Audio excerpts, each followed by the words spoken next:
Hey, everybody. Welcome to ECI's Better Builder series, where we have short conversations to help custom builders and remodelers. So today with us, we're very excited. We have Brad Hubbard and Jared Johnson with us from ECI. Brad brings us over 24 years of running a custom home building business. He's been in the software space for a while. He's with us here at ECI, and he does a lot of really cool things on the outside to help the building and remodeling community, as well as the trade base and everybody else within our ecosystem. So thanks for joining us here today, Brad. Hey, We thanks also for have, having me. yeah, definitely. We also have Jared Johnson.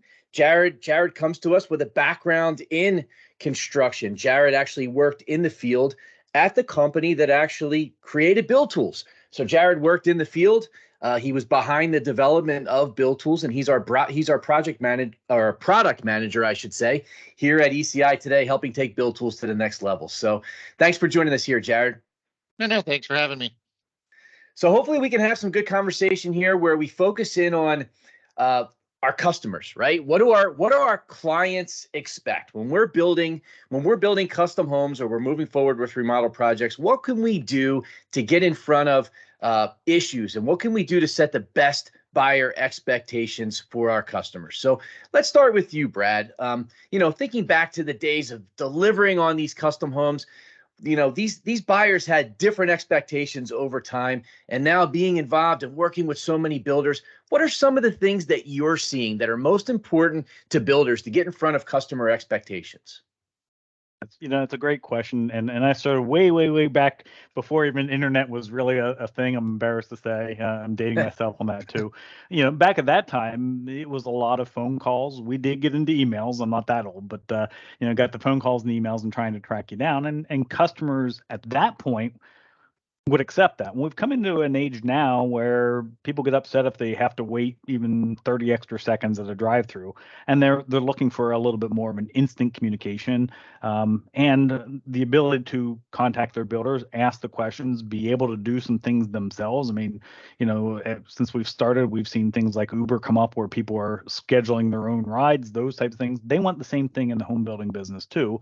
And that's where I'm starting to see things go in the industry, where their builders are trying to find different ways to be able to meet those clients who have, quite frankly, the ones that are going into it now, have grown up on technology.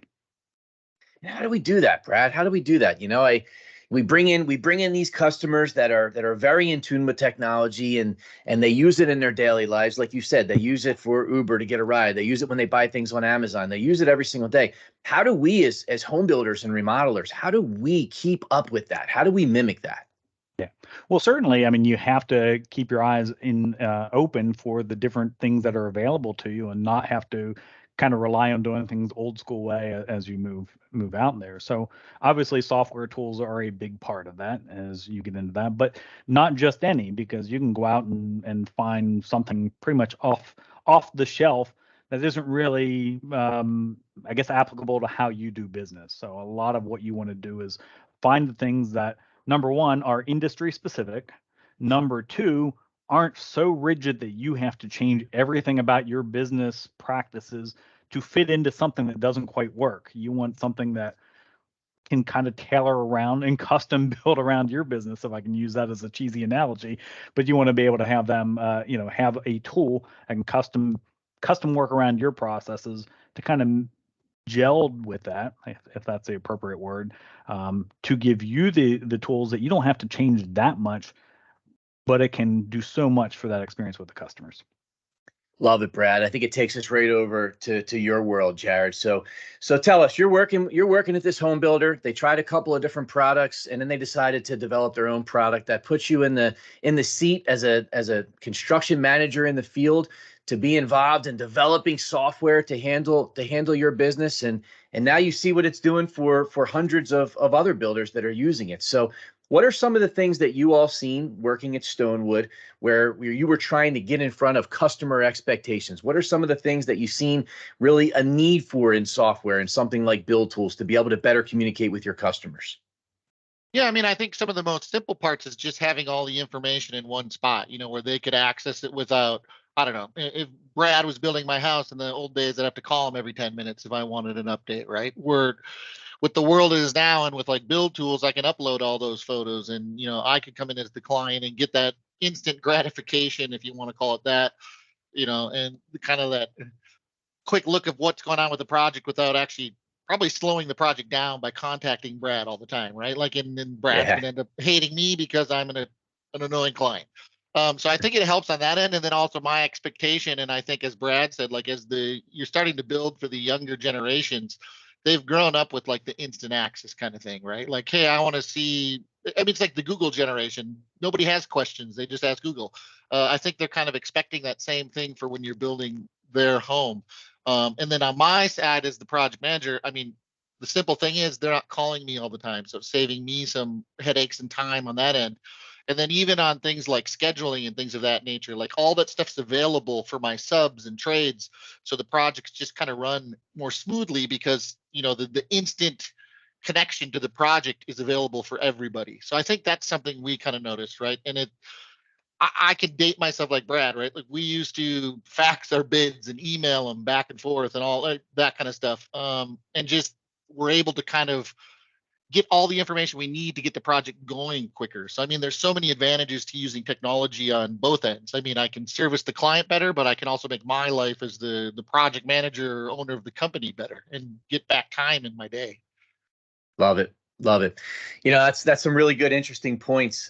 Something else that we received as feedback when talking to our customers about some of these very topics that I'd be interested in both of your thoughts on is we've been hearing that business owners and people that are running these home building and remodeling companies, they're finding that the consumer expects technology to be in place.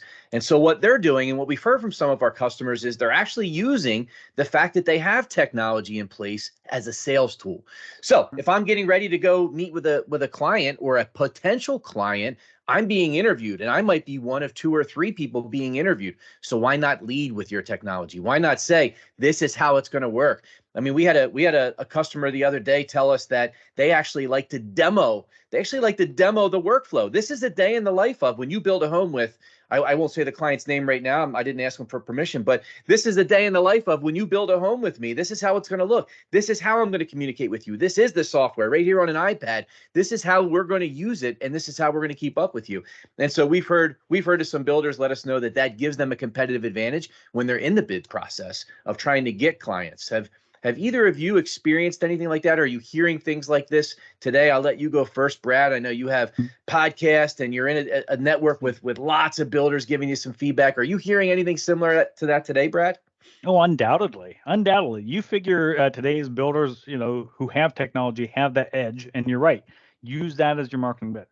Let's just talk a little bit. I mean, what Jared was saying there too was popping up as, you can see the stuff instantly on screen, those type of things.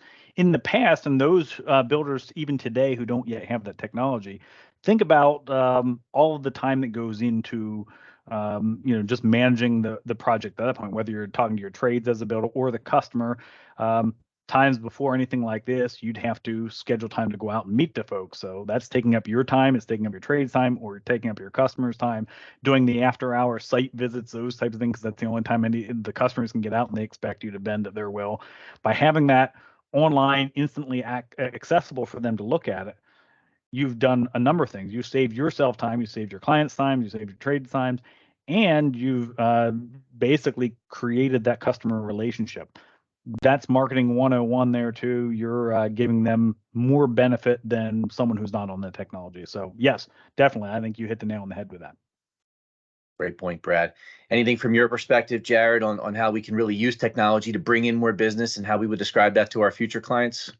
Yeah, I mean, I think what we learned in the business where Build Tools was developed is like an expectation, right? Like you need technology, and then even more so as the trades or the subcontractors have been squeezed down to a small number, right? Like I'm a high-end home builder building in Minneapolis. I'm competing against 5 other guys for the same project. There's probably a pretty good chance we're all using or relatively using the same subs, right? So what is different about my business is the fact that I have this tool that organizes me and gives me like a good business process flow.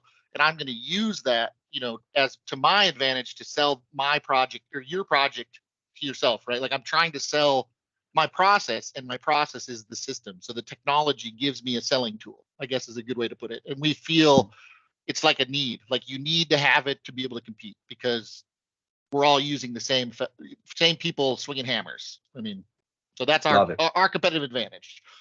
Love it. Love it. Love it. All right. Well, let's leave the audience here with some tips. Any tips, Brad, for the audience on meeting client expectations, and throw in technology if you think it's helpful. But any last tips before we end here on something they should be thinking about?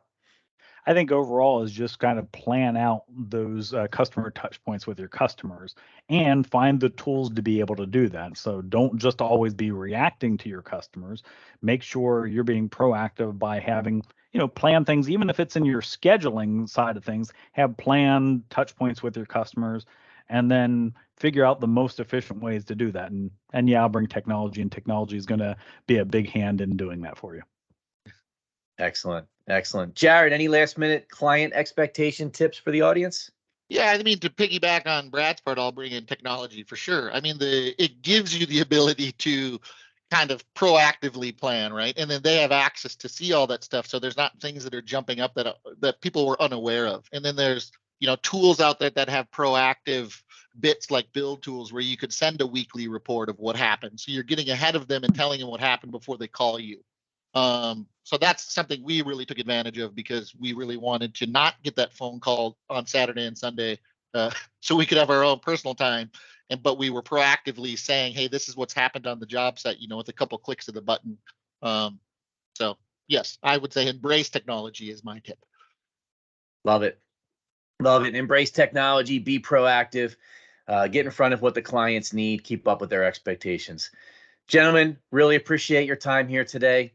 Thank you, everybody, for joining us on this episode of the Better Builder series, and join us again in an episode coming soon. Thanks, everybody.